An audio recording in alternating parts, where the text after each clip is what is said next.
All right, man, peace. So, heavyweight world title holder Anthony Joshua was able to maintain his share of the belts with a unanimous decision victory over Mr. Joseph Parker in a rather one-sided, lopsided affair, which sets up the super bout against Mr. Deontay Wilder.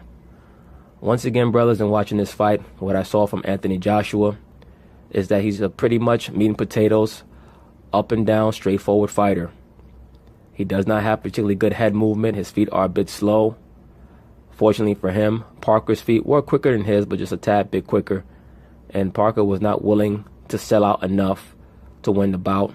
Parker tried to fight off the back foot, even though he has shorter arms. And you're not going to win a fight like that against a fighter like Anthony Joshua, who has a good jab, an educated jab.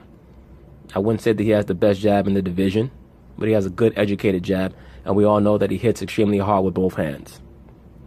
So Joseph Parker showed from the start that he really was not willing to win the fight, because in order to beat a champion like Anthony Joshua, you have to come forward, you have to provide pressure, and you cannot be scared of getting knocked out.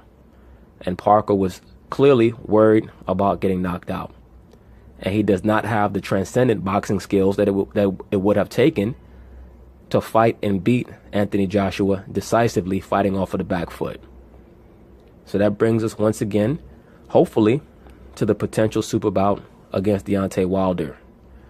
We've already seen in Deontay Wilder's last fight that, he has certain things that he brings to the table. He also has some weaknesses, just as Anthony Joshua does, which makes for a potential super bout.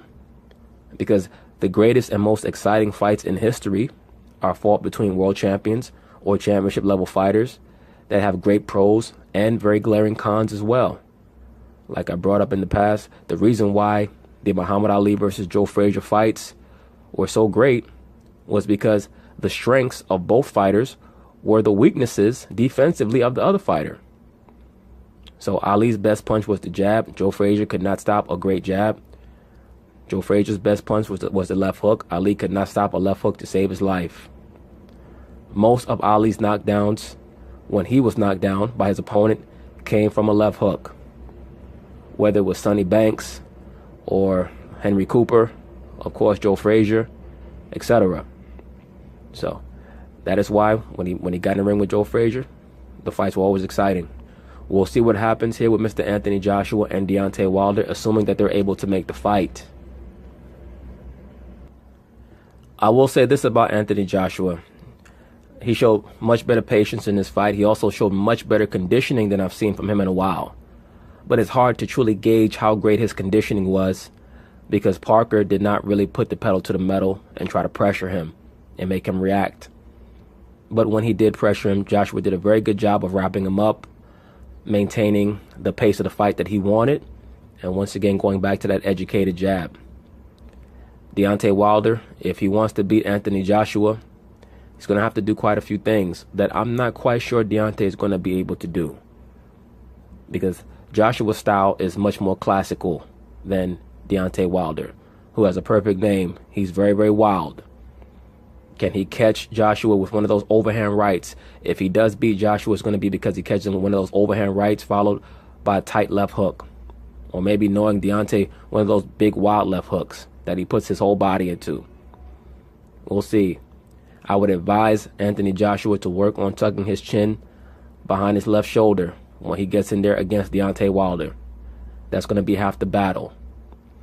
Also using his circular footwork to keep Deontay off balance.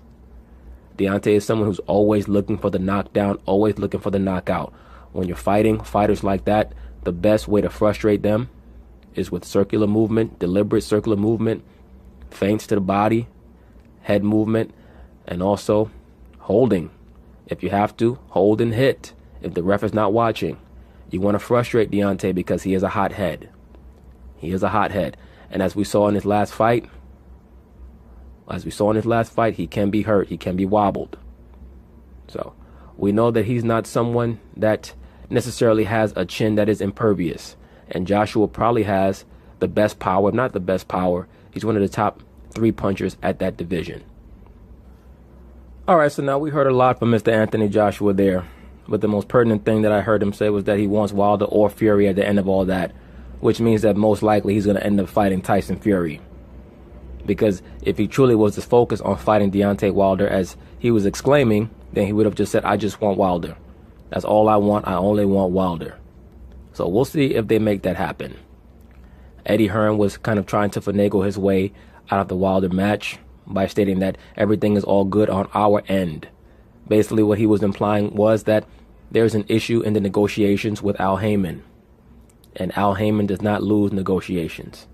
Period. So, either Al Haymon gets what he wants or he gets what he wants. There's no in between. So we'll see what happens. Anyway, peace.